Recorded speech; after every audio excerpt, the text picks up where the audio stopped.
Attention, attention. IPOB One Family. This announcement is for those outside of the USA that wish to donate to the Eastern Security Network Fund that is based in the United States. Because of the fees that donators have to pay the bank when sending wires, we recommend that if you're sending less than $250, that you donate through the IPOB USA website. It's fast, simple, and less expensive for you. Go to our website, www.ipobinusa.org/donate. That is www.ipobinusa.org/donate and make your contribution. When it comes to keeping our people safe, every bit counts. After all, the security of our communities is our responsibility. Let's make this happen together.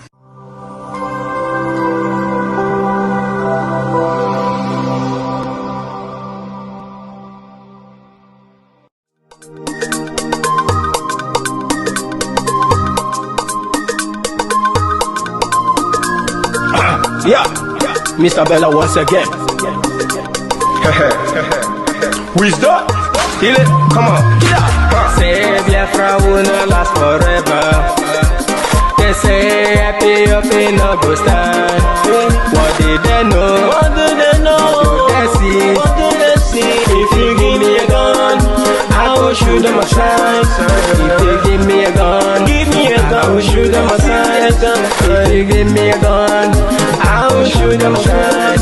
If you give me a gun, I will shoot them aside. If you give me a gun, I will shoot them aside. No, no, no. Biafra will live forever. Oh yeah. Biafra will live forever. Oh yeah. Biafra will live forever. Oh yeah. Biafra will live forever. Oh yeah. Biafra will live forever.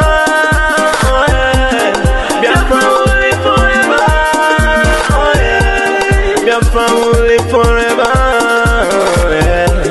Biafra will live forever, oh yeah. Ogerugo manige tetanura. The lovers of Biafra. This is the time we need to come together and fight for what is belong to us. Ogerugo maniga bandits who want to make us a giant of Africa. Adapo chinti na hesugo. Mbogeru ni sina nyama kweno. Hello Lisa Binigwe out of his wisdom, giving us somebody like Nnamdi Kanu for this our racial mission. Biafra will not last forever.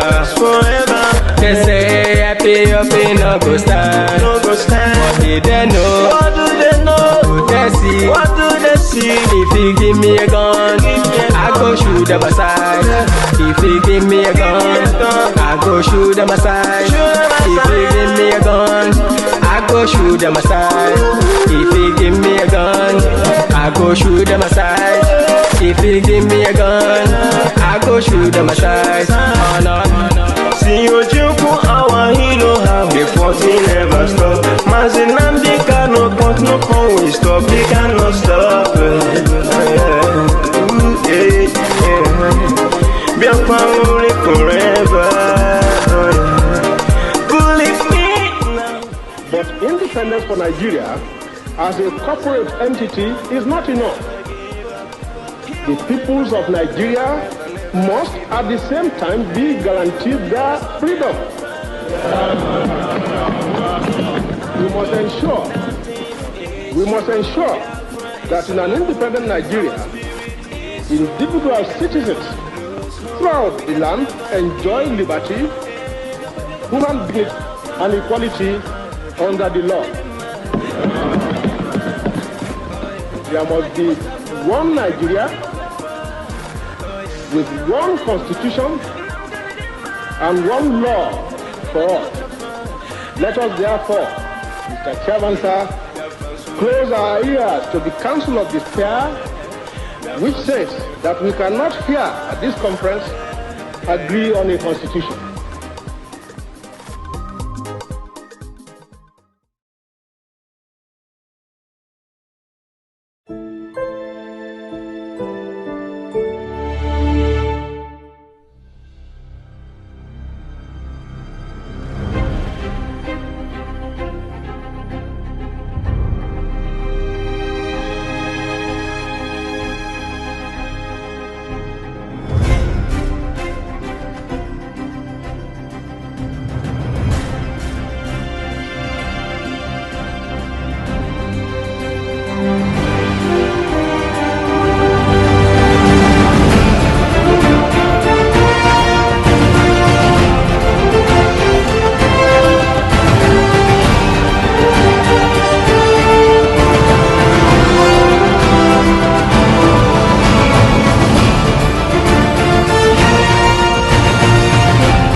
you very much. Thank you very much. Those of you watching, welcome to the program. I'm just informing our viewers on Facebook that we are live and direct on Ekpa Channel 1. We don't have any time to waste. We're not going to waste time. We're going to go direct to the business of the day, which is making sure the exposition of the beautiful country called Nigeria, making sure that the exposition of the data winter Nigeria continues. The sound is bad. We are going to take audio, the my system will respond. Not I don't normally go.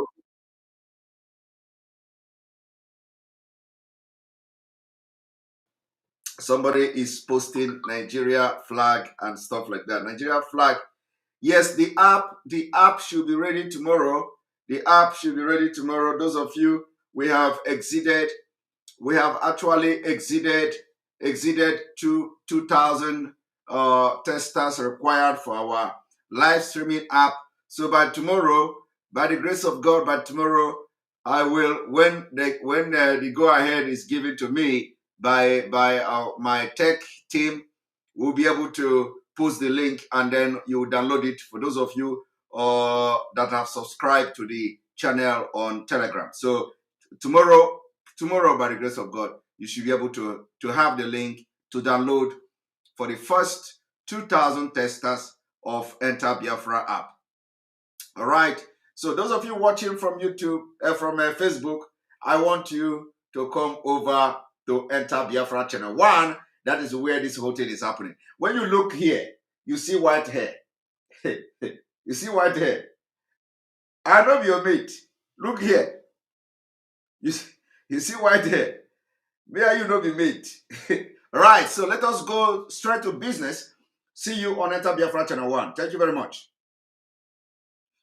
All right, we've just informed our people from YouTube, from Facebook, and now we are going straight to business of the day. My people, you are watching live and direct on Enter Biafra Channel 1, and this is the 26th day of September 2021. 26th day of September 2021, and this is live and direct. Now, we are going to go straight to the point. All of you can agree with me, we have succeeded in destroying the remaining evil entity called Nigeria. And I am going to promise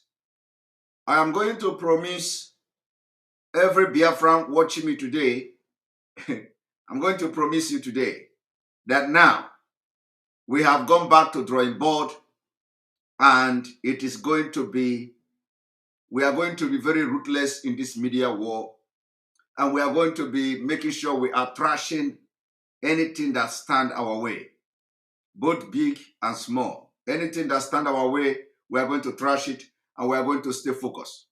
Okay? Having said that, I want you to understand that Nigeria is already gone. Nigeria is completely gone. Let me give you and bring it to you step by step. Have you ever seen where Nigeria finally paying money to people that are not Nigerians to come and protest at the UN? It has never happened. It has never happened. That is for you to understand what we have done. We told you that we are going to bring Biafra from diaspora. Some of you didn't believe it. We told you we are going to bring Biafra from diaspora. You didn't believe it. But I know that from the event coming out from this United Nations General Assembly meeting, you will understand how far we have gone in international community. You will understand that as I speak to you, nobody from Nigeria that is residing anywhere in the world is standing with the country. Unlike before, When you protest for Biafra, you will see people carrying Nigeria flag, countering the protest. We witness it here in Finland. In Finland, in those days, when we protest about Biafra, about the killing of the Igbos in Nigeria, we see counter-protest. We see counter-protest. We see people, we see Nigeria students coming out to do counter-protest. That is not possible anymore. That is not possible because of the heavyweight media awareness we have created. Because of the not just propaganda, but a complete heavyweight media awareness we have created against the Nigeria state, against the evil state of Nigeria. It has made it very possible that you can't see any student, even those that Nigeria is paying their tuition fee. They don't have that gut to come out and protest against protest for Nigeria. As I'm talking to you today, most of the students that are under a scam scholarship by Nigeria State abandoned them. They are in the US, they are in the United Kingdom, they are in other parts of the world. Nigeria State abandoned them, including those who come from the oil producing state. Nigeria State abandoned them. So it is no longer business as usual. Not at all. No business as usual. That is why you cannot, for the first time in the history, for those who say Nigeria cannot divide, Nigeria cannot divide. For the very first time in the history of Nigeria, they are now hiring black Americans, paying them $50 to protest. And not even that they are getting much people, okay? Not that are getting much people, they are not getting much people. They are only looking for 50 people. 50. They can't afford to pay 1,000 people. They can't afford to pay 2,000 people. But look at when Biafra or the Duduwa protest, you see thousands of people everywhere. Nobody is paying them. Nobody is paying them. With Biafra and the Duduwa protest, you see thousands. Nobody paid them. But Nigeria cannot afford 100. They can't afford 100 protesters in America. That is to show you that we have won this war. That is to show you that even the Fulani knows that what they are doing now is a sign of a dying horse. And you know what? We must step up our game. We must be able to put more fire on this media war. We must be able to make sure we set up a new standard so that as they are stepping up into hiring 50 people to protest for $50, and we know that they only put $50. Somebody said they're paying $500. Well, let's even agree that they are paying $50. Now, those of you who will be paid in Nigeria to go and protest for, to stage a pro-government protest, I am asking you today, how much are they paying you? How much? I want you to convert $50 so that you will understand how they treat you. They treat you like animal. And not only that, they put you in a very harsh weather. In that harsh weather, they pay you 500 naira. But in America, they are paying people who protest just $50. Some people say $500. Convert it to naira and you know how much it is. So it is time, those of you in Nigeria, don't sell your future by engaging on all this kind of frivolous protest against the people, because you will end up killing yourself if you do that. So today, we have come and we are going to start on no election in Anambra State. No election in Anambra State. no election in Anambra State. We have to begin to prepare the mind of our people. We have to begin to prepare the mind of our people. No election in Anambra State. First of all, why do you want to have election in Anambra State? They tell you that, oh, if you don't do this, you listen to me, if you don't do this, this is going to happen. They are going to bring somebody to rule you. Are you ready to go out of Nigeria, or are you ready to continue to play the hide and seek game? Are you ready to go out of Nigeria? If you are ready to go out of Nigeria, we have to reject everything completely. And some people said that Simon Ekpa is contesting election in Finland and is campaigning for no election in Anambra State. Yes, I am contesting election in Finland because Finland is a sane and a democratic society. Nigeria is not a democratic society. So why are you comparing me contesting election in Finland and you that is an evil forest where we want to liberate you? Why should you compare Nigeria and Finland? I contest election here because this place has democratic system, there is human right here, and there is, when you participate in election, people vote you and your vote counts. In Nigeria election, your vote don't count. There is nothing like democracy in Nigeria. And apart from there is no democracy in Nigeria, we are not looking up to Nigeria to effect any referendum. We know it, even though somebody from the northern Nigeria posted something that peaceful separation will benefit everybody. We agree. The peaceful separation and disintegration of Nigeria will benefit everybody. But they don't want a peaceful separation. They don't want a peaceful disintegration of Nigeria. So I have said it several times. Allowing election in Anambra is to renew the evil agreement. Some of you don't understand why we must not allow election in Biafra land. Let them impose somebody if that is what they want to do. Because, the worst is that you participate in election and then after participating in that election, they still impose somebody through Tanko Mohammed from the court. That is the worst. Because by then, it will happen like Imo State. Imo people, they participated in the election. And because of they participated in the election, they went to court. They went to court and they imposed Hope Uzodinma. I don't need to tell you the story. So what is it they are going to do that we have not seen?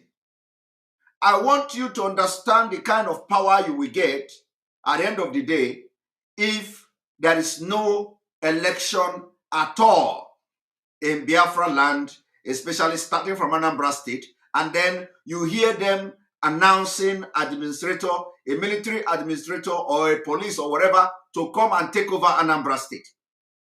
Do you know the implication in international community? Considering the fact that Nigeria already is in a very red alert to United Nations, to America, to EU. Everybody knows the impunity going on in Nigeria under the Fulani control government. So it is not going to be a new thing. Rather, it is going to be something that will favor us. It is going to go down in the history when people, this Fulani Caliphate, impose anybody in Anambra State.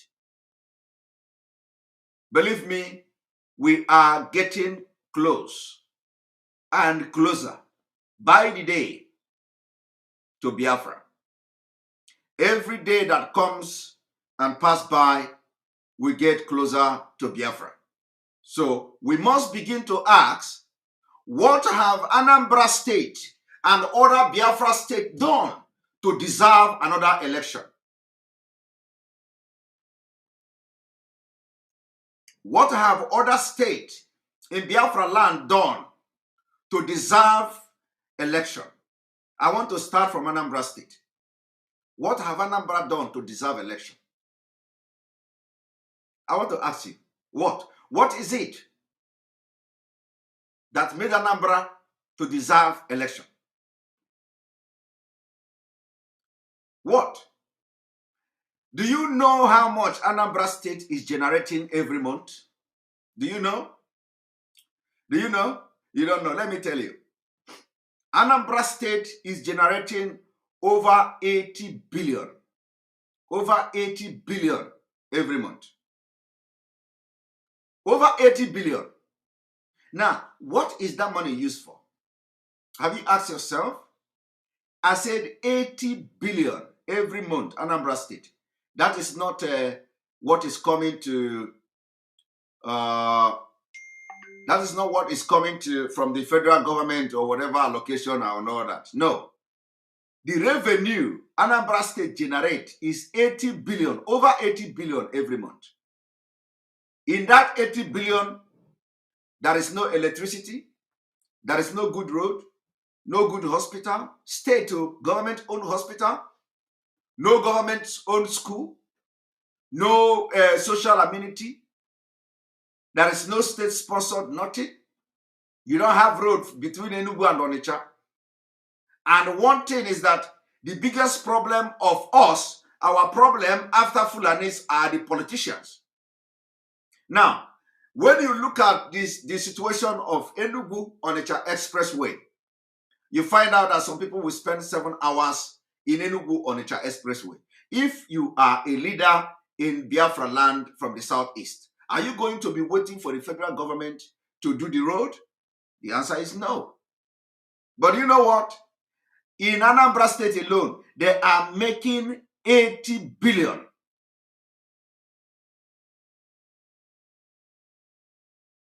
Every month. But in this 80 billion, there is nothing to show for it. Now, in Anambra State, every year, Anambra generates revenue of over 1 trillion naira. 1 trillion. But you know what? There is no road in Anambra State. When you go to the shops, when you go to the market, where this money are being generated, they look like pig farm. They look like where you grow pigs. But they generate 1 trillion, over 1 trillion naira every year. Now, I want you to, this is only for the state, I want you to calculate it for 4 years of each governor. I want you to calculate it for 8 years of each governor. At the end of the day, there is nothing to show for it. Nothing to, what I am telling you now is there. You can go and check it. 1 trillion naira every year. And remember, apart from all these other things that are coming in. Now, why do you want that we continue to do election? Election to enrich few individuals. Election that will continue to put you in slavery. Election that, now we see them campaigning. We see them campaigning. They are campaigning everywhere. All of them are campaigning for the election. The money that you didn't see nowhere, the money is coming out now. The money is coming out. And people are going to queue. Now, you know, today, because you know, today, because we are, you know, we have started our normal broadcast today. So irrespective of whatever, if anybody attack me again, I will come heavy on that person, especially the ones that be sponsored by other people. I will come heavily on them. You know, this time around now, we are not sparing anybody. Anybody that we cannot continue to pretend that, you know, we should just ignore them. We will not ignore anybody, especially those that, you know, are very, very good in carrying fake news and twisting things. We will not ignore them, because when you ignore them, you are giving them the opportunity to strive. We will address them and allow them to be. But we will stay focused. It will not stop us from focusing. There is a difference between being distracted and being focused. You have to address it when it comes. And this time around, I don't spare anybody. Whether you are DOS, you attack me, I will address you. I will address you. I don't look face anymore. It has gone to the point of, keeping silent is very dangerous. So if you are DOS, you attack me, I'm going to address you properly. Like I will trash you properly. So this time around, we have crossed the Rubicon. It is not the time to miss word or do packaging. No. The struggle now is not the time you are going to allow anybody to be an obstacle. We have entered the point of no return. Thank you very much. It is not the time that you will say, hey, leave him. No. Anybody from today that attack me, both on Radio Biafra, anywhere, I will address you. I address you properly because you are not doing good to the struggle. You are attacking the structure. You are attacking the movement. You are destroying the thing Onyendu put in place. So everybody must be guided. Guide how you attack people. Guide how you behave. Guide how you make decisions that affect the struggle. I am not follow. So if you attack me, if you are a DOS or you attack me, anywhere at all, I will come heavily on you. Now, apart from this, if you see anybody that is telling you that election must hold in Anambra State, I want you to ask them to watch the video I'm about to play. Let us go there.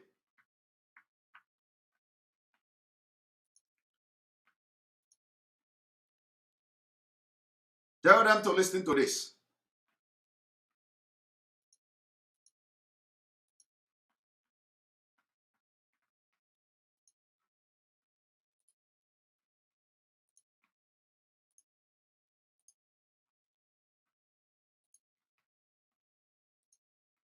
We are going to play this video from beginning to the end.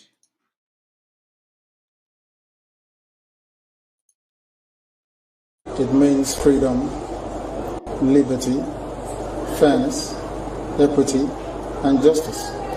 In practical terms, these are very good sounding words, but in practical terms, what does Biafra mean?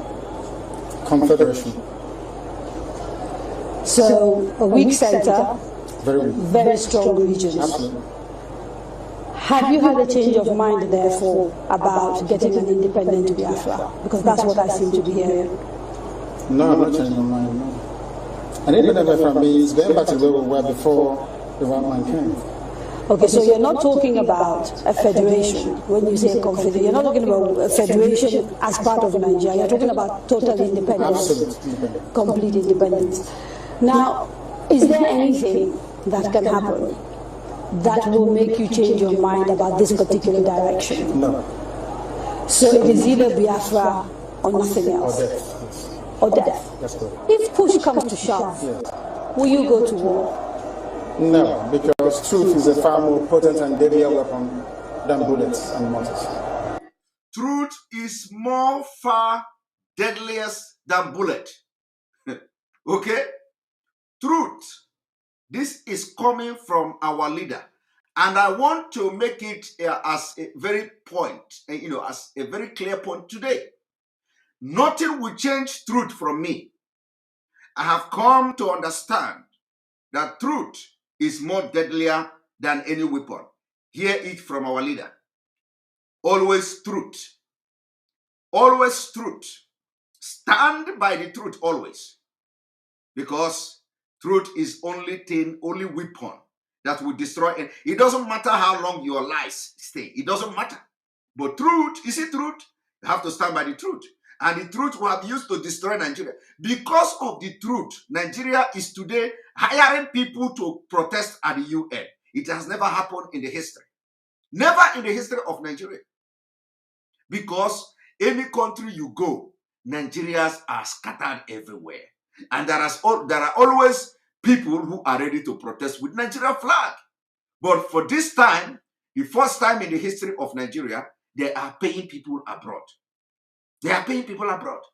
They are now paying people in Nigeria And they are now paying people abroad. My brother, do you understand what is happening? I want you to watch. Listen to your leader. And this is our leader.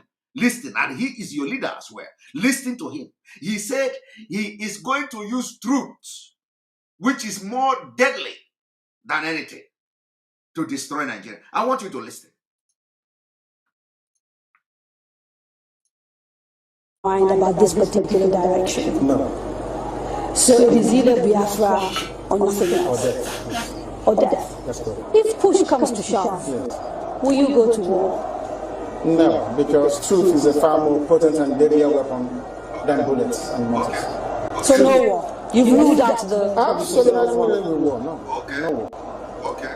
When I say Biafra or death, then I'll keep pushing. Either I am alive, I die in the process, I won't stop. Allow me to repeat, if you don't mind. Had sovereign national conference been convened by the powers that be, where every ethnic nation, I said every, I don't care if there are 600, I don't care. Everyone is all the 500, everyone together to say this is all. Others can delegate, I don't know, powers to other people to attend on their behalf. Sit down to say, what type of country do we want?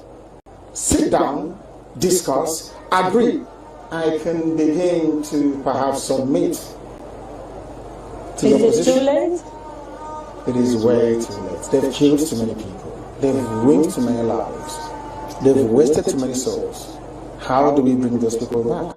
If the federal government, given the agitation that is going on, becomes convinced that, you know what, these people have a point, and it is time to actually address all these issues, and they begin to systematically address some of these issues, would you change your mind? No, because of the deceptions of the past. No trust. No trust. Aburi was there, it was negotiated. Nothing happened. 1968, if I recall. And the confab report, what became of it? How about the 3 R's? Reconciliation, reconstruction, and heaven knows what else. What became of it? Nothing. Calabar Seaport is not working. Can you tell me why it's not working? It's a seaport. Used by the colonial masters. Why is it not working today? How about Iguacha Seaport? Why is it not being used? Why not worry? Why must we allow only Lagos to function as a viable seaport? In England, where I used to live, you had Liverpool, you had this into Portsmouth, Southampton, everywhere. You had harbours and ports. So why must you have only one? I've heard people say these are very valid arguments, and that these are things that are to do with bad governance. So the average Biafran, to use your phrase, or Igbo man in the Igbo,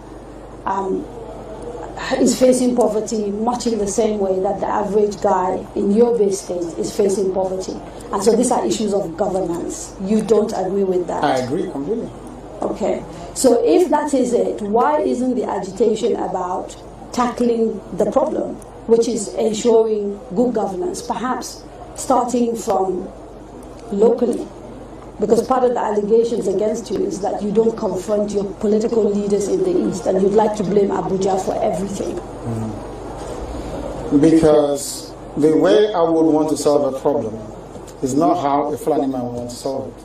You really believe this is an ethnic thing, and the approach is different? No, the approach is different. No, it's not ethnic. It is more to do with value system. Right.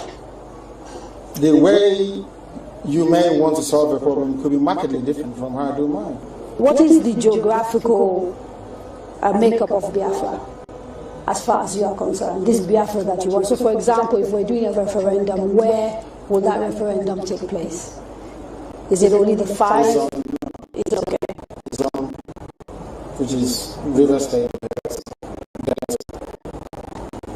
Anambra, Imo, Enugu, Ebonyi, Cross River, Akwa Ibom? and Akwa Ibom, of course. Those are the coastal. Basically, Bayelsa? Yes. Southeast and South without Edo State. Without Edo State. That's correct. And then including Igede, Idoma. Right, the Benues. So the Igalas and part of the Kogi State, right? Nyosom Wike the governor of the governor of Rivers State, made a statement, I think it was yesterday or the day before yesterday, and said, you should not be including Rivers State and the Kwere people. I can't decide for Biafrans. They have to go and vote and convince the whole world that they want Biafra. It's not for instance, there's only one man, one vote. What if they're not even willing to take part in the referendum? Because I've had people from the South, for example, from Bayelsa, I've had people from Cross River. I think there's a famous actress, Kate Henshaw, for example, wrote a long piece about why people of the South don't want to be dragged into a place called Biafra. You're saying, regardless of what they say, you want a referendum in those parts? Because I know the majority of the people want a referendum. I was in Iguacha yesterday. How do you know? I was there yesterday. I was in Iguacha yesterday. You call Port Harcourt. I was there yesterday. I should have been there to see what happened. Now, they were delighted to see me. I'm sure you know that. It's all over the place. They're very happy to see me. I bet Kate Henshaw wouldn't get such reception. Where she to go to? She's a big, popular Nollywood actress. I wouldn't necessarily. I'm telling you, if I go to her village. You see that? A lot of questions. The way you want to solve your problem, the word Fulani want to solve the problem is not necessarily how Biafrans will solve their own problem. And it's not necessarily how we are going to solve our own problem. And when they say we need to hold our politicians accountable, yes. But you can't hold politicians accountable in Nigeria. You can't hold politicians accountable in Nigeria. It is not possible. It is not possible. Not possible at all. So the only thing that we need to do now is to make sure we stop election. We stop election. You see, let me tell you. A lot of people don't understand, and it is quite very absurd for somebody to see that somebody like me is contesting election. And some people say, I have been contesting election in this country since 2012. I have been contesting election in Finland since 2012. And since that 2012, I have been serving in different capacity in this country. I have been serving in different capacity since 2012. So I did not start yesterday. I have been serving since 2012 in different capacity. So I did not just come here now because to join IPOB or to agitate for Biafra and I am campaigning for election. I have been contesting election in this country since 2012. Okay? Now, let me also tell you, it is quite absurd that some people will say, he's contesting election in Finland and he's telling you to boycott to no election in Biafra land. That look at how they are washing your brain. How can you compare? I am contesting. If Biafra come and I want to contest election in Biafra, I will go and contest election in Biafra. But you see, Nigeria, I cannot do it because Nigeria is designed to fail. So anybody that is going to Nigeria to contest election or to do anything in Nigeria is a failure. And I don't want to be a failure. I don't want to be part of anything that is failing. So and apart from that, Nigeria is a failure. How can you go and identify yourself with evil, occultic, and evil forest called Nigeria? Okay, so you cannot just begin to compare that I am contesting election in Finland and I don't want election in Biafra because I want your good. I want that you enjoy what I'm enjoying in Finland at the end of the day. And for you to enjoy what I'm enjoying in Finland, you have to pay price. Because in this Finland, they pay the price. Okay? Do you know that Finland fought war with Russia? Finland fought war. They fought heavy, bloody war with Russia to get independent.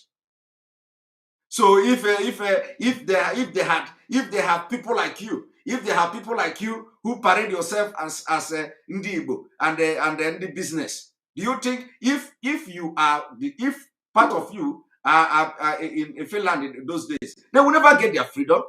They will never get their freedom.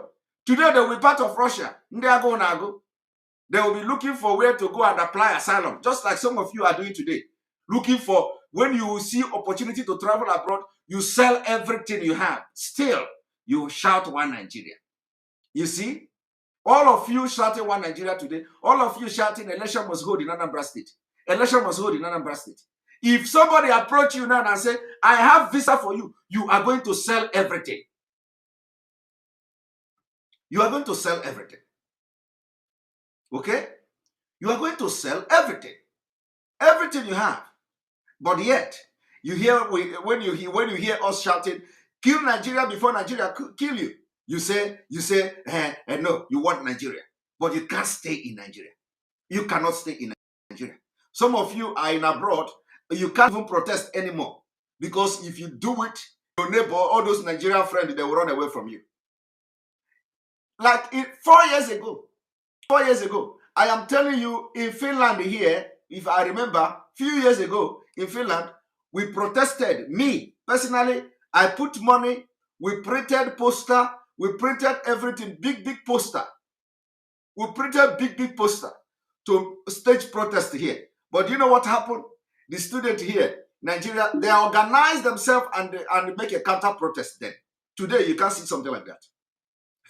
Today, because almost everybody have tested Fulani. Almost everybody have tested Nigeria. At least either if you did not test it directly, your village have tested it. Okay? And if your village didn't test it, your state have tested it. Some of you, your family have tested it. So it is no longer business as usual. In the past, stage a protest, you will see Nigeria students, they will come. But let us see Nigeria students now. Now you cannot see any Nigeria student now. Because everybody is angry. Everybody is mad. Everybody want to leave Nigeria today, tomorrow. Okay? Now, I am coming again. Remember, no election in Biafra land. No election in Biafra land. That's what we are saying. No election in Biafra land. Because the more you allow election in Biafra land, the more you are renewing the agreement of this evil forest. Anti-grazing laws and policies are attempts.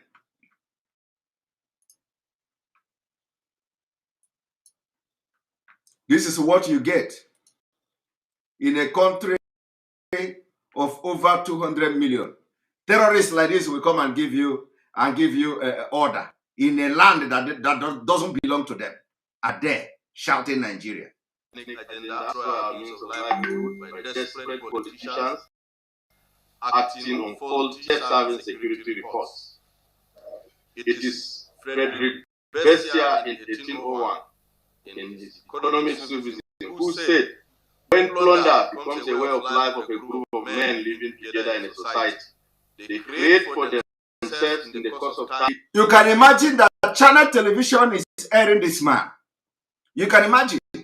Channel television is airing this man, giving them audience, promoting them, the propaganda, and making them very relevant in Nigeria project. And some of you don't understand what is going on here. Channel television is just like the politicians who the only interest they have is they want to make money. Only money. Nothing else. They don't care the consequences. They don't care the implication. They don't care the effect of whatever they are doing. But you know what? They are Idika Ume, go and change your phone. If you ask me to refresh, change your phone. So I want you to understand this. These people you see here, the voice is not sounding well. All right, I have to change the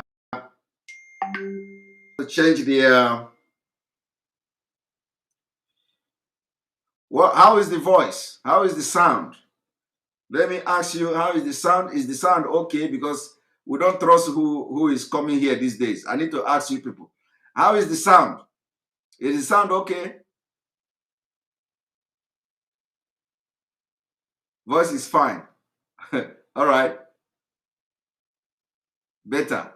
All right. Everybody, better carry the vote. All of you carry the. Thank you very much. That is how they want to distract us. All those people saying that the sound is not good, they are just here. They don't have nothing else to do other than telling us the sound is not okay. They should go and change their China phone. Chinese phone.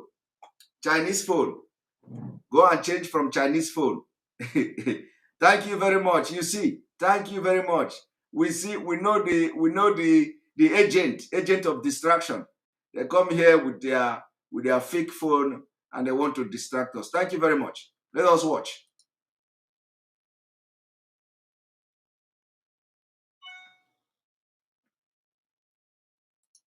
Right.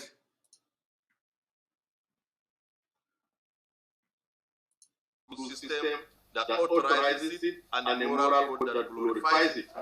This is a clear case of the current rush to create negative laws against our cultural heritage.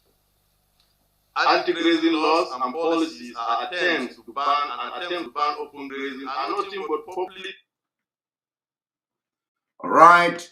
The voice is clear. One moment. One moment. Thank you very much. Thank you very much. I want you all to understand that Fulani man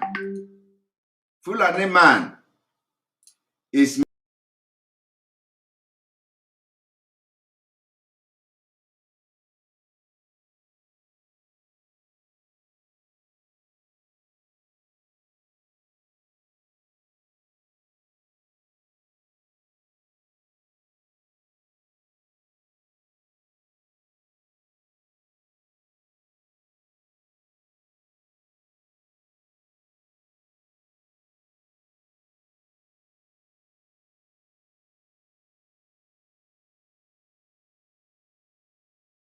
Mayete Allah is the one telling you what to do and what not to do in Nigeria.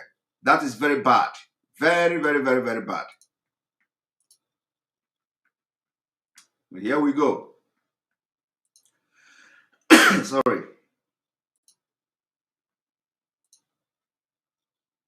And corrupt-driven agenda designed by visionless, inept, and desperate politicians to destroy pastoralist means of livelihood. These dangerous and satanic laws must be nipped in the bud by the National Assembly to safeguard the Constitution of the Federal Republic of Nigeria as it portends greater danger to the corporate existence of the country. These oppressive laws and hostile policies being enacted by state governors are fundamentally going against the Fulani pastoralist culture, economic interests, and constitutional rights. It is important to note that interstate movement of pastoralists is similar to interstate commerce, which is an exclusive preserve of the legislative powers of the National Assembly under Item 62 of the Exclusive Legislative List. Did you see that? That it is in Item 60 whatever of the exclusive list. Oh my God. I hope you understand the meaning of exclusive list. Do you understand the meaning of exclusive list? Do you know what is exclusive list? Exclusive list means that they have been able to put that thing to protect their particular pastoral or whatever movement into the exclusive list. Hey! Nsobode. So which means they are now trying to tell you indirectly that you cannot actually in your state do anything because it is protected under the exclusive list. Okay, I hope you are following. When I told you people that as you are shouting, restructure Nigeria, Fulani have restructured Nigeria. And when they refuse to restructure Nigeria, you are wondering, what is wrong with them? But you were busy chasing money. Your senators was busy looking for allocation of a contract or whatever. They were looking for money. Your governors was ready. They were ready, busy, waiting for Abuja to send national cake. Why Fulani was busy restructuring this country, and they have restructured it. And they continue to restructure it. Okay? Now, did you know that this movement of pastoral or whatever they call them is in this exclusive list? Do you understand? Exclusive list protected under the federal government, which is the National Assembly. So you cannot do anything under Nigeria. Well, you don't have the right to do anything under Nigeria without the approval of the National Assembly and the president. That is what they are telling you now. So what they are trying to tell you now is that you cannot, you don't, as a state governor, you don't have the right to ban open grazing because it is in the exclusive list of section 62 or whatever of the National Assembly. My brother, tomorrow is sit at home. Tomorrow is sit at home. Because this nonsense, if you do not do anything very, very radical, this thing you see here, this is how it, although it has already, they have already succeeded in so many ways. But I'm just telling you today that Nigeria has been restructured and Fulani has continued to restructure Nigeria and you don't know it. You don't know it. Your politicians don't know it. But every day, we continue to listen and hear new things that prove that Nigeria has been restructured and they continue to restructure Nigeria and your politicians don't know. They don't know. Let us listen to him again.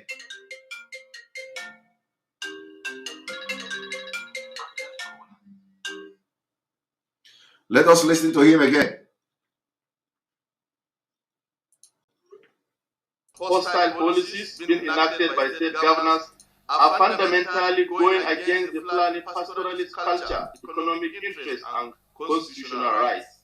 It is important to note that interstate movement of pastoralists is similar to interstate commerce, which is an exclusive preserve of the legislative powers of the National Assembly under Item 62 of the exclusive legislative list. Okay. They are telling you that this movement of pastoralists is the same thing as the movement of commerce, which is also on, in an exclusive list. All right. To this effect, any action taken by any state assembly that is in conflict with the above section of the 1999 Constitution as amended is null and void and of no effect and of no consequence to the pastoralists. Okay. Did you see it? They are now telling you, declaring to you that all the open grazing you ban, your governor ban, is void. Is void. In Nigeria. Okay? They said everything your governor, your National Assembly, your state assembly, everything is void. And that is why they will always come to tell you they have banned open grazing, but still you are seeing cow in your state capital. Nobody is doing anything. Nobody is doing anything. Yet, you are shouting one Nigeria. Yet, you are saying you are chief security officer of the state. Yet, you say you are governor. Yet, you say you are Nigerian. But the Fulani who are not Nigerians are coming to tell you your own law. Reading it and granting press briefing, press release. And channel television is giving them. And they have come to, and do you know what they do? When they come, they wear this thing they wear. It is, do you know what that means? Do you know the reason why they are wearing it? They are promoting their culture in Nigeria. They are telling you that in the next 10 years, if you do not destroy Nigeria, in the next 10 years, everybody will begin to dress like this for you to be recognized. And some of you will say, oh, I want to show Fulani that I don't have problem with them. And then you begin to wear Fulani attire. It happened with Hausa now. It happened with Hausa. You want to wear Fulani attire. You want to wear Fulani attire. Before you know it, you are already taken. You are already taken. You are already taken. I want you also to listen. These laws do not take into cognizance the sociology, economic of production, climate variation, and other push factors that are inherent in pastoralist movements across ecological zones. It is a common knowledge that Nigerian mode of agricultural practice is still primitive all over the country and are not consistent with global best practices. So, did you hear that? He said that it is evidence that Nigeria agricultural destiny is still primitive. So they want to continue, he said, because it is primitive, they are enjoying that primitivity in the Nigerian agricultural system. So you cannot come and tell us to do something different because your system in Nigeria is already primitive. Chai! He is telling you that for you to come to say we must stop open grazing, you must be mad. That Nigeria is still enjoying the primitive in agriculture. So why would you come to say we must stop open grazing? Did you listen to that? He said that Nigeria is known for primitive agriculture. So you cannot come now and tell Fulani not to do open grazing because in Nigeria. And you are telling them that if Nigeria is in primitive agriculture, we are changing them. Or those who want to change it, that they are changing the primitive. But they say, no, you must remain in primitive because Nigeria is practicing primitive agriculture. So you must not change the primitive.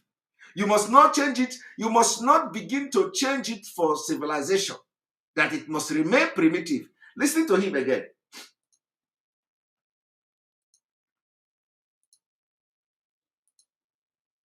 These laws do not take into cognizance the sociology, economic of production, climate variation, and other push factors that are inherent in pastoralist movements across ecological zones.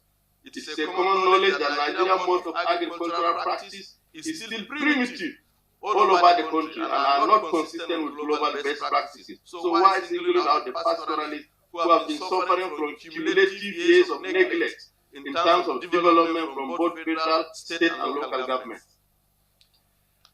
There is a looming danger and security implications of these satanic laws by the ill-informed governors on national security.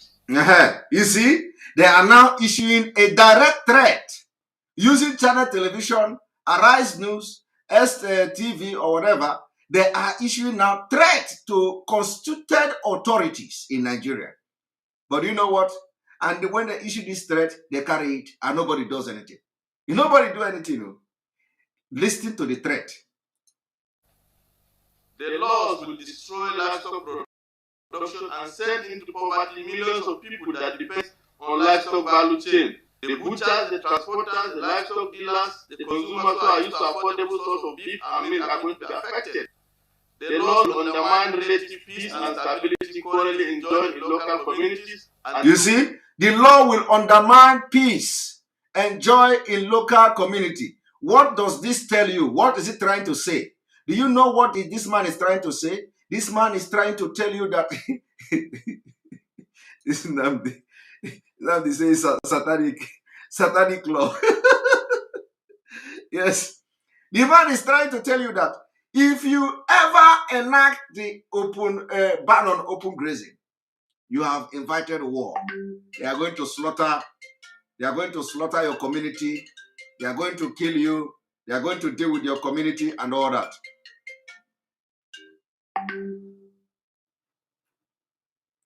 They are going to kill you and all that.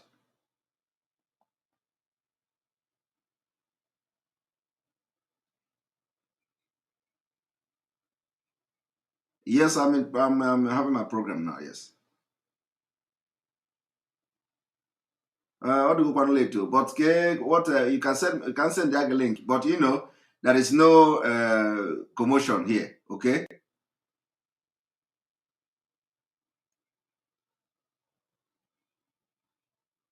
No. All right. Okay. All right. Okay.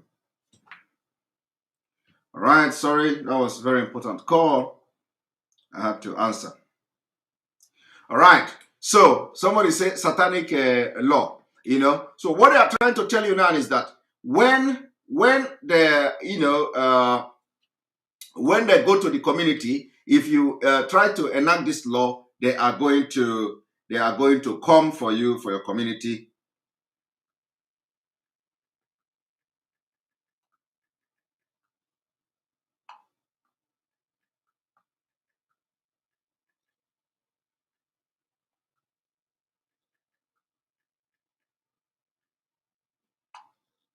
All right, so we, you know, that if you do this, they are going to come for your community, and you know what it means. They're going to kill, and they're going to kill. So let us listen to him.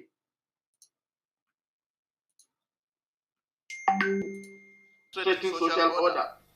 The laws will exacerbate cattle rustling in local communities as criminal gangs and state-sponsored vigilantes like Amotekun and other state-sponsored gangs to be rustling our cattle.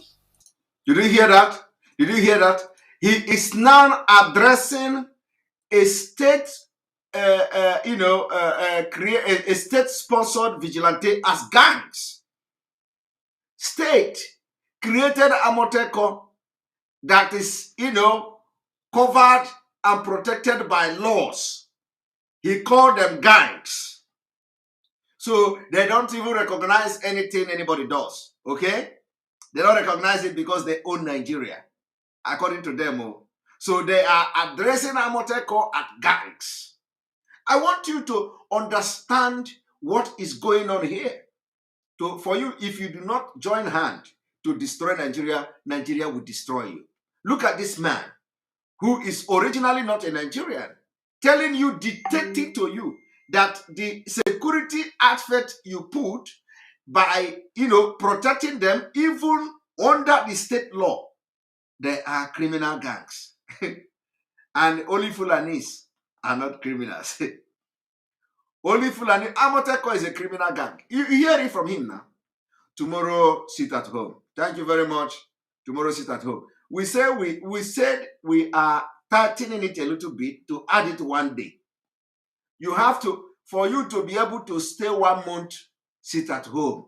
If they don't bring Onyendu, our leader, to court, you have to start practicing it now. No? Start to practice it now. So that Oman Bugaka, start to practice it now. Let us add 1 more day to this voluntary sit at home, so that it will touch where it pains them.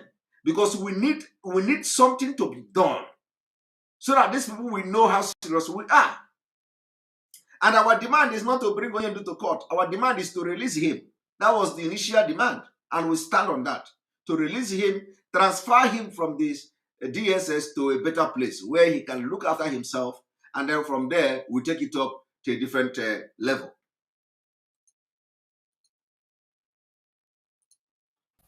The laws will lead to a serious humanitarian crisis as families will be destabilized, market and economic life will be disrupted. Did you see that? It will lead to a serious humanitarian crisis. This is a direct threat. This is a direct threat against indigenous people in Nigeria. And this threat is going to be carried out in Jos, in Plateau State. They are going to carry it in Zamfara. They are going to carry it in Middle Belt. They are going to carry it in Yoruba land. They're going to carry it in Biafra land. You see and hear Fulani man threatening Nigerians that this law is going to bring a very serious humanitarian crisis. How will humanitarian crisis come? How will this law bring a humanitarian crisis? It is going to bring a humanitarian crisis by the time they kill. By the time they kill, they will send you to IDP camp. When they send you to IDP camp, like they did to people in Benue State, what does that mean? It means humanitarian crisis. Those are, if in case you don't understand, this is a direct threat. But tomorrow now, they will say IPOB is threatening. They will say Salman Ekpa is issuing a threat. They will say, but you see a threat of national security threat. Threatening the life of children, life of women, life of men and young men of indigenous people of Nigeria. Threatening, and nobody is doing anything. No DSS. And because after this threat, they have carried attack, and I will continue to carry that threat, carry this attack, this threatening here. He said, If this thing is not done, if the governors do not drop this thing, it is going to bring a very serious humanitarian crisis. And I'm explaining to you now what he meant by this humanitarian crisis. What he meant is that they are going to send you to IDP camp. For those who survive, for those who is going to survive their attack, you will end up in IDP camp. And when you end up in IDP camp, it becomes a humanitarian crisis. I want you to also watch and listen.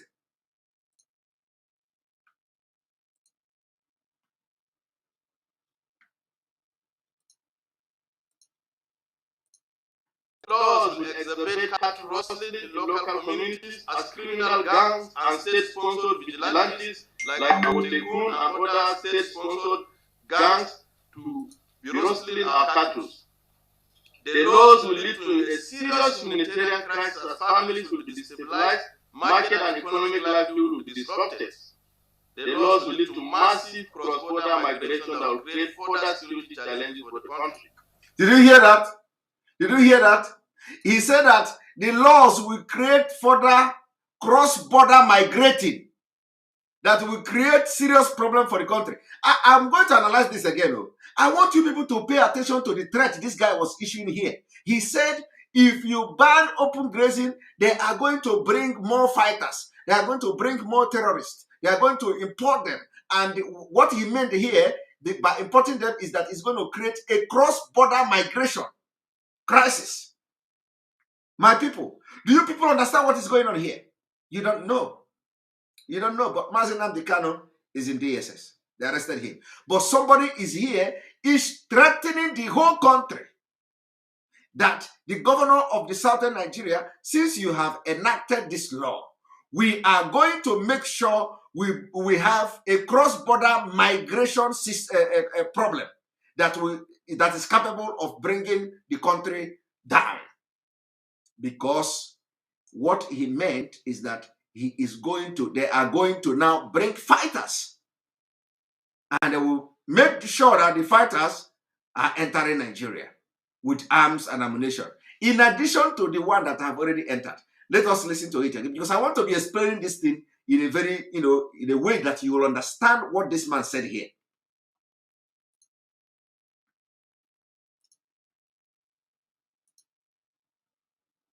Be rustling our cattle. The laws will lead to a serious humanitarian crisis as families will be destabilized, market and economic livelihood will be disrupted.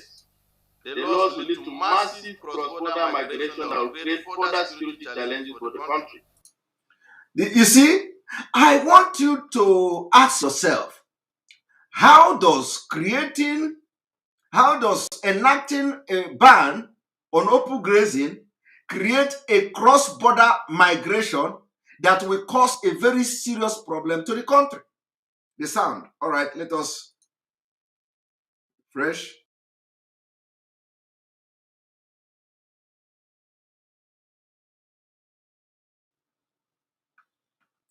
Right, here we go.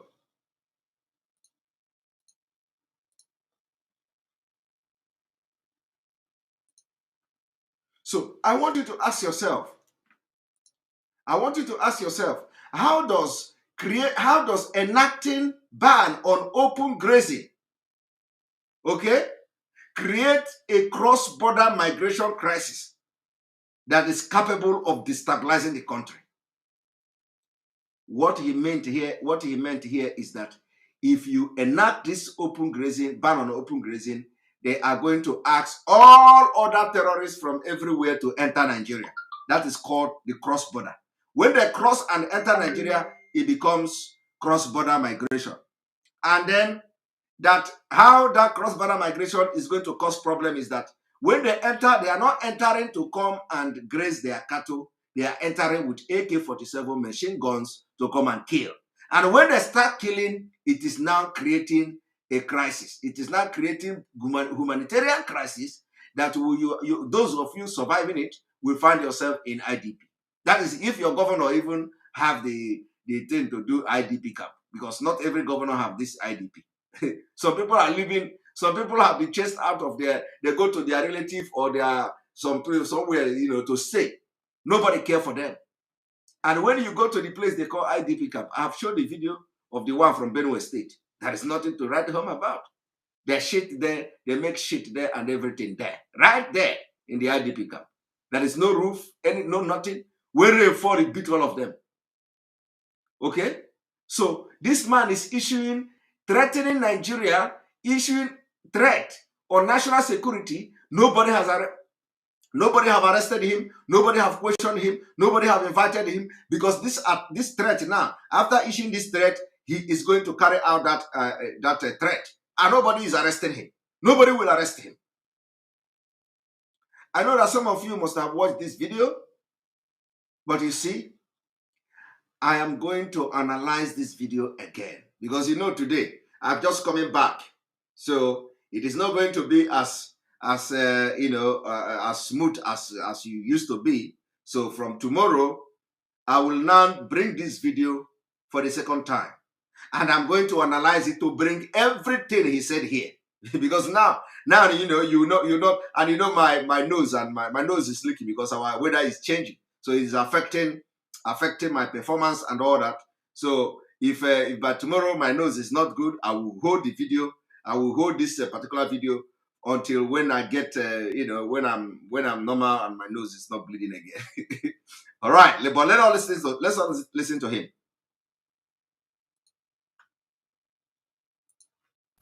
Our prayers. The National Assembly and Mr. President intervene and stop the foreign attempts by some state governors to criminalize our means of livelihood of cattle rearing through enacting of satanic and obnoxious laws. They call anti-grazing laws, which I call antichrist. Antichrist. Targeted at Fulani pastoralists. The federal government should create a ministry for livestock and fisheries as obtainable in many African countries. Nigerians look at them. Strategies in responding to changes of climate change as it affects livestock production, not negative laws. Government should take an inventory of all existing grazing reserves, traditional grazing areas, transhumance corridors, major stock routes, and fully develop at least one grazing reserve in each senatorial zone in line with the recommendation of the Interministerial Committee on Livestock Development in Nigeria 2015, the report of Presidential Committee on Pastoralism and Insecurity 2014, and the Livestock Transformation Program. The existing African Union and ECOWAS protocols, regulations of pastoralists and transhumans should be domesticated, and proper documentation and implementation strategies put in place to check illegal migrations into the country.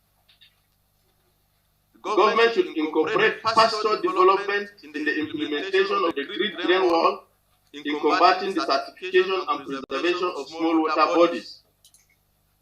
Remember also, when we are talking about illegal migration, remember, when we are talking about illegal migration, we are not talking about Ghana. We are not talking about Ghanaians migrating to Nigeria. We are not talking about Cameroonians migrating to Nigeria. We are not talking about people from Gambia migrating to Nigeria. We're not talking about Burkina Faso. People from Burkina Faso migrating to Nigeria. We're not talking about Cotonou people, Benin Republic, migrating to Nigeria. We're not talking about any particular country, any people, a citizen from any particular country within Africa migrating to Nigeria. We are talking about Fulani.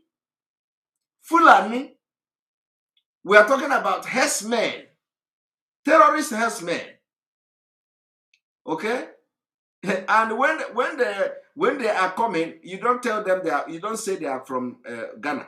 They are from Mauritania. They are Fulani terrorists. That is the nation. The name of their nation is Fulani. That is and another one is pastoralist or whatever they call them. Nomadic. That is who they are.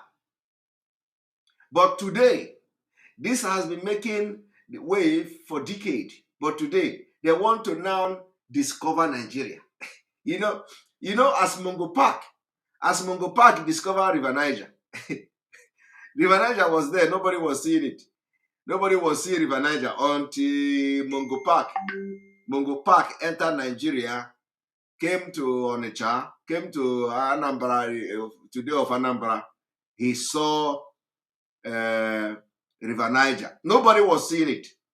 Nobody, no Biafra saw River Niger. River Niger was there in the spirit until Mogopak came. As Mogopak came now, Mogopak entered and stand in Mogopak was standing there and he did river, and the river appeared and everybody began to see River Niger. So from that day, River Niger become visible to every person in the eastern region of Nigeria. That was how Mungo Park discovered River Niger. Otherwise, why would you say somebody discovered a river that is in your land? Have you asked yourself a question? No. That was how the River Niger was discovered. River Niger, just like that, it was discovered. So from there, it entered a history book that when you are in primary school, they ask you in exam who discovered the River Niger. You will see A, Azikiwe, B, Awolowo, C, Mungo Park. If you do not know anything at all, that Mungo Park, even if you failed all the exam, you must not fail who discovered River Niger. That is how senseless they want to make you to be. Okay? Senseless. And this thing was being taught in primary school. In primary school in Nigeria. I don't know whether it is in the north too, but at least I know that in the eastern part of Nigeria, it was in the exam. In social, I think is in social studies. Who discovered River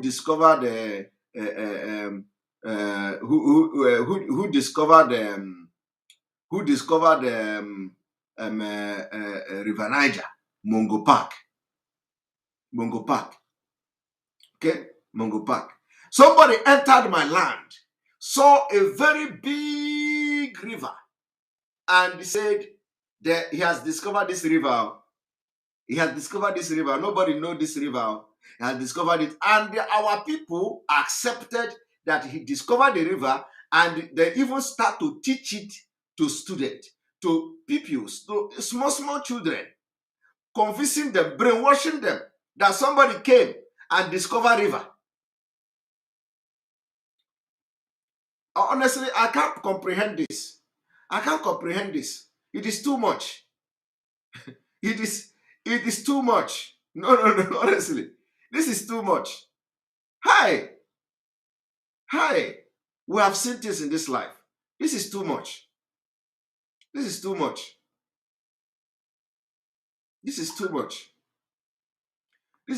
That is how they want to improvise. They want to enslave everybody.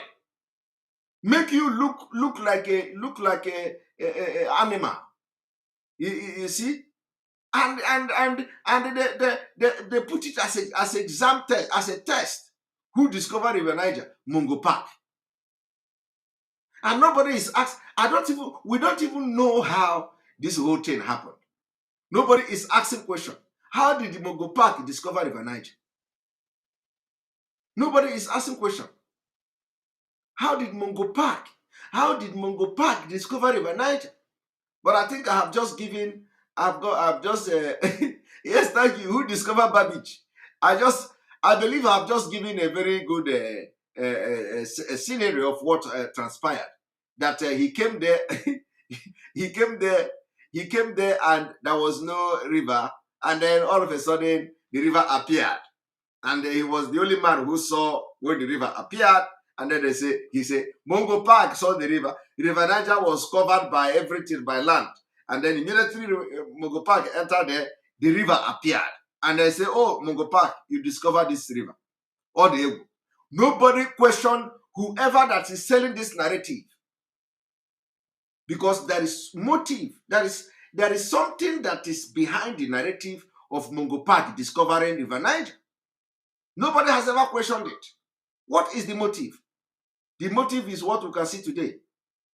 To create inferiority complex to make you a lesser human, to make you think that you cannot, you cannot develop any original thinking of your own.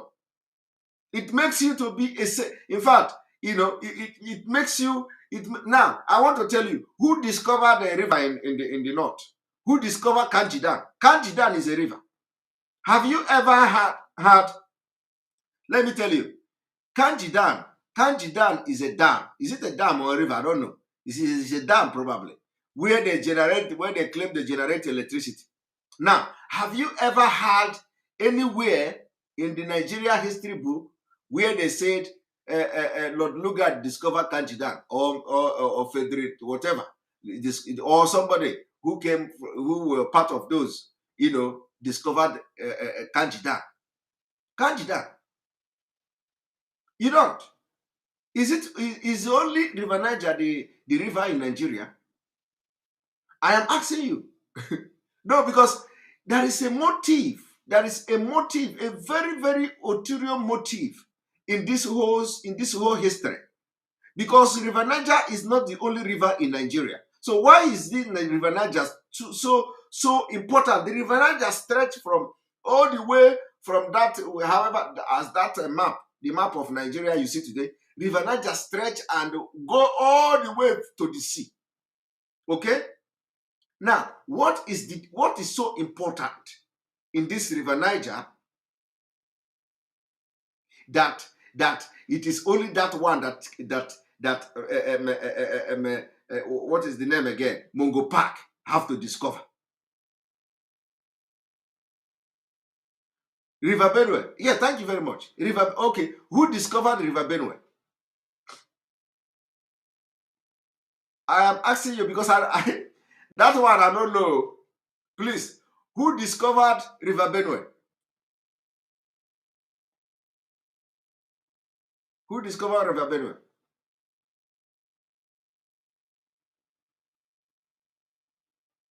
He didn't discover River Benue. No, you must. Yeah, we have to ask them.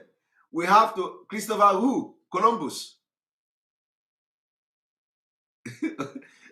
Please be serious.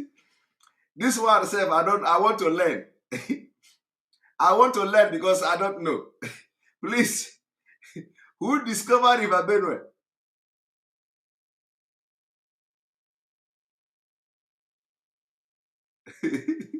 This one check me pipe low. Someone teach me in school that discover what older than him. And I believe if not for today. Please, Moses discovered the Red Sea. No.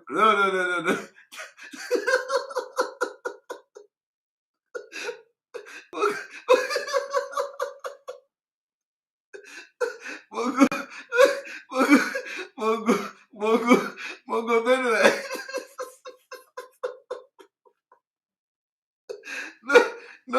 No, we need to start. We need to specific look at. We need to start asking question. Who discovered River Benue? Why is it that it is only River Niger, the Bongo Park is discovered?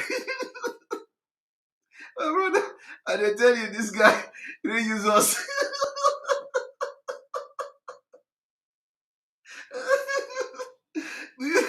Do you know? No, I want to tell you something today that you don't know before. I want to tell you. Thank you very much, Anthony. Anthony, great. Thank you very much for this super chat, Anthony, great. Nigeria is a fraud. It must come to an end. No, you see, I want everybody, you see, everything is for a proposal. You see this Mungo Park discovering River Niger. You don't know what it did to our mental, to our psyche, you know. You don't know the damage it did to us. It makes you, the primary purpose of Mungo Park discovering River Niger is to make you feel inferior. Is to make you feel inferior. You can imagine a child, a kid of 7 years, 8 years, in primary school, they are teaching you that somebody discovered River Niger. Okay? And they are telling you the history of the person who discovered River Niger. And the person came all the way from the United Kingdom, Britain, to discover River Niger. Do you know what it does to your mental state as a kid? Thank you very much, Masitanko Mohammed. Discover it. Ayema Kuduru, thank you for your super chat. No, I want you people to see. It was not. It was not just. This is not ordinary. This is very serious. It is one of the most absurd things I have ever had in my life. Okay, what is the motive? What is the motive of teaching the Biafra children? Biafra children. What is the motive of teaching Biafra children that Mungo Park discovered the River Niger? That is one thing I want to know. I want to know. But, not Azikiwe. Nobody discovered River Benue. Nobody discovered all other rivers in Nigeria. Only the River Niger that Mungo Park discovered. But before matter, one person doesn't know it all. Who knows? Maybe during that time they were teaching us that Mungo Park discovered River Niger. Maybe they were teaching Benue people, the Middle Belt people, the person that discovered River Benue. Who knows? It can be possible. So we need to ask question. Is there any Middle Belt person here, any Benue person here, who can tell us how they teach them who discovered River Benue? Because it will be very interesting to know whether they teach you the same thing they teach us, because this River Niger is really something. Everybody knows River Niger and know who discovered it, but we don't know who discovered River Benue. And not only River Benue, there are a lot of river in Nigeria. It is only in the east. Only in the east they want to impart inferiority complex on our Biafra children. And that it worked. It worked. It worked. It worked. So I am giving everybody, but if Biafra come, we go change them. Okay, you discover the River Niger. Somebody is already, our brother here is already changing it too. All those nonsense will be changed. All those nonsense will be changed in Biafra. Believe me, we cannot allow those nonsense to be in the history. How can Mungo Park come to our land to discover River Niger? Why other rivers were there and nobody discovered them? So I want you to understand that it was for a purpose, a very devilish and evil purpose, which is to inject inferiority complex on the children of the Eastern Nigeria, so that they will feel inferior as they grow up. Because they know that we are brainy people. They know that we are smart people. They know that we don't look face. So for them to make you to feel inferior, they said Mungo Park discovered the River Niger. So that at least you will be wondering, as a child from the Eastern Nigeria, you'll be wondering, but what are all our people doing? Because in those days, what are all our people doing that they could not discover this river? Why did the man come from London to discover the River Niger? Okay? So it means that nobody ever saw this river in this whole Eastern Nigeria, only these white men. And what they are trying to tell you is that white men they are the superior because they come to see what you don't see.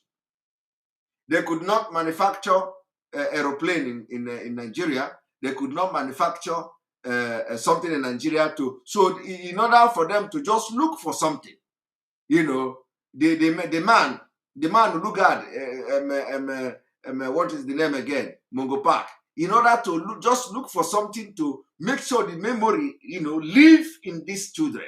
He said, River Niger. I discovered River Niger. So, and you must be saying this and let it go in history. Now Mungo Park is discovered. And our Mumu teachers, our Mumu government, of course, the government of Fulani, they helped to sell this narrative that somebody came and discovered River Niger. I was watching a video, one video like that. Somebody in America, somebody entered the car, you know. Somebody saw a car parked, and he tried to open the car, and the car opened because the owner didn't lock the car. The owner was around there, so he opened the car and entered the car. I was doing like this, ooh, and the owner was very surprised, like, what the hell is wrong with this guy? So he went to the guy and asked the guy to leave his car. The guy said, "Leave your car?" He said, "Yes, this is my car." The guy told that man that, "I'm sorry, this is no longer your car. I have just discovered this car." I have just discovered this car. The guy thought he was joking. The guy said, "What are you saying? Get out of my car." He said, No. I have just discovered this car." Are you not aware that you didn't hear what I'm saying? I said, "I have just discovered this car." That is what is happening. How can you enter somebody's property?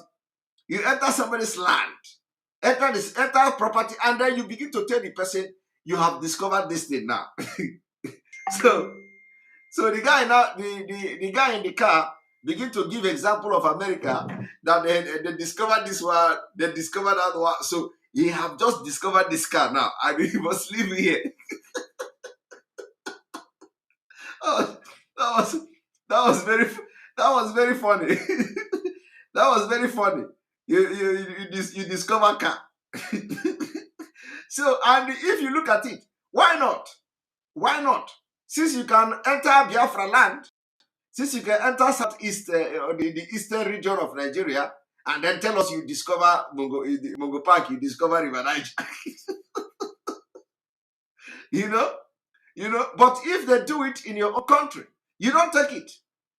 If you park your car and somebody came there and say, this is car, oh my God, I discovered this car.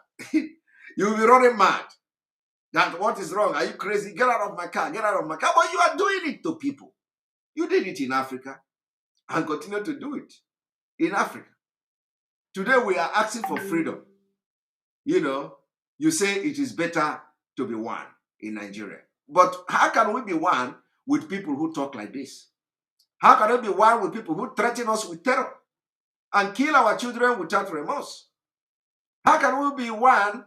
How can we keep quiet as you continue to push us to stay with people who are terrorists?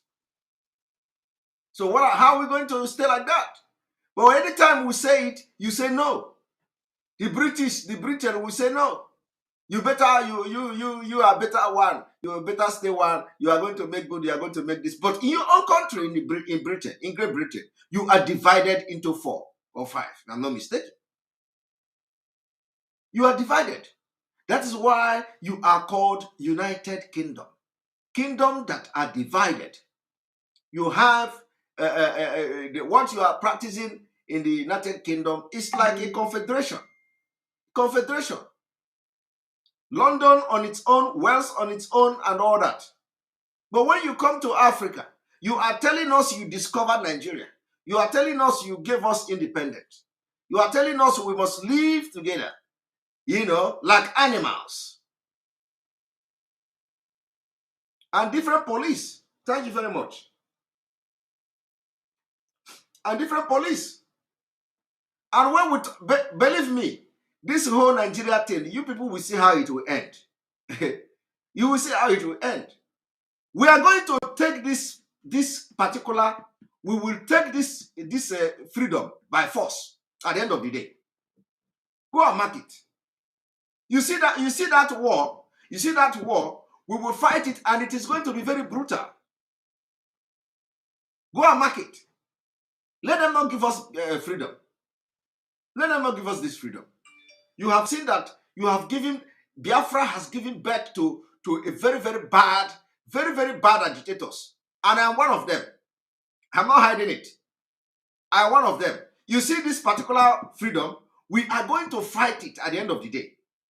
Just continue to pretend. The more you delay this freedom of Biafra, the more you are, the more you are poisoning our mind.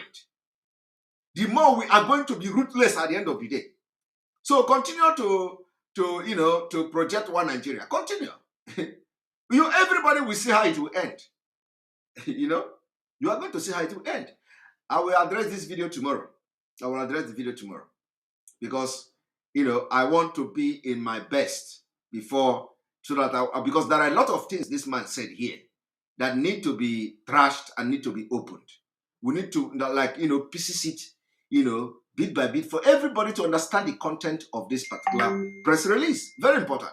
The threat here is too much, and it is not something we should just look over or analyze it just vaguely or briefly and let it go. No, we have to bring out every threat in this particular speech for Nigerians to understand, for the Southeast governors, for the South governors, for the Southern Nigeria governors to understand that they are threatening us and they are going to carry out that threat because they have done it in the past, they have done it before, they're going to do it again. Okay? Now, I want to also show you something. One moment.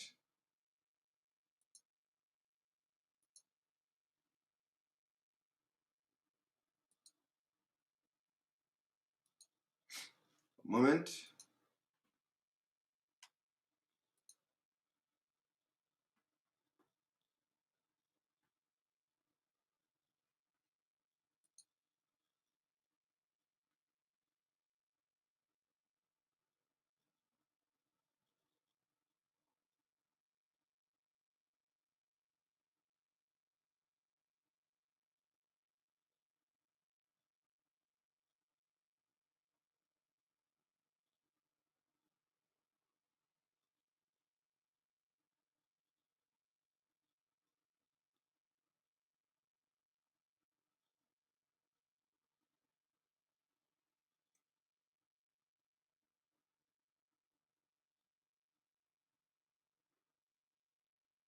Nigeria can never displace the Fulanis. All these ethnic parts cannot work in Nigeria anymore.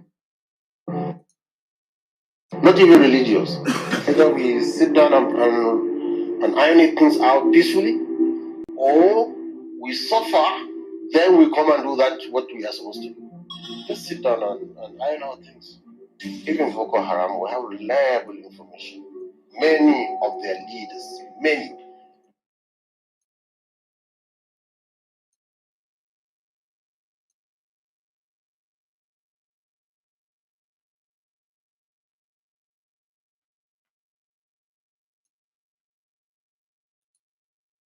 Nigeria can never displace the Fulanis. All these ethnic parts cannot work in Nigeria anymore. Not even religious. Either we sit down and iron things out peacefully, or we suffer, then we come and do what we are supposed to do. Just sit down and iron out things. Even Boko Haram, we have reliable information. Many of their leaders, many, are ready to drop down their weapons. Power is shared according to your size, not according to your power, capability, or resources you control. There are some. Did you hear that?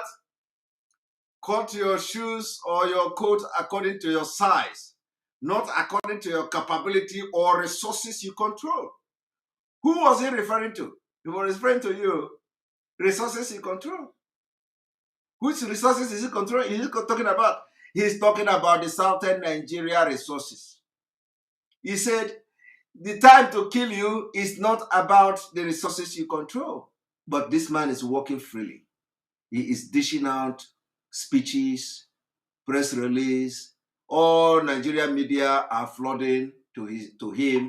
Everybody is listening to him. He is selling the narrative of the caliphate and all that. Did you see what he said? He said, if we do not do what they want us to do, we are going to suffer. And after we suffer, we will come back to do that which they want us to do. And I am telling him this evening, he should wait. He should wait. Because Biafra has given birth to a new generation. And this generation will end the reign of terror. That is my message to this man. Tell him that those that starved between the 1967 to 1970, that have given birth to children. And this generation of Biafra has come. And we are going to end the reign of their terror. I told some of the people I was discussing with about Biafra, I told them, the world, those who agree with Israel, you need another Israel in Africa. You need another Israel in Africa.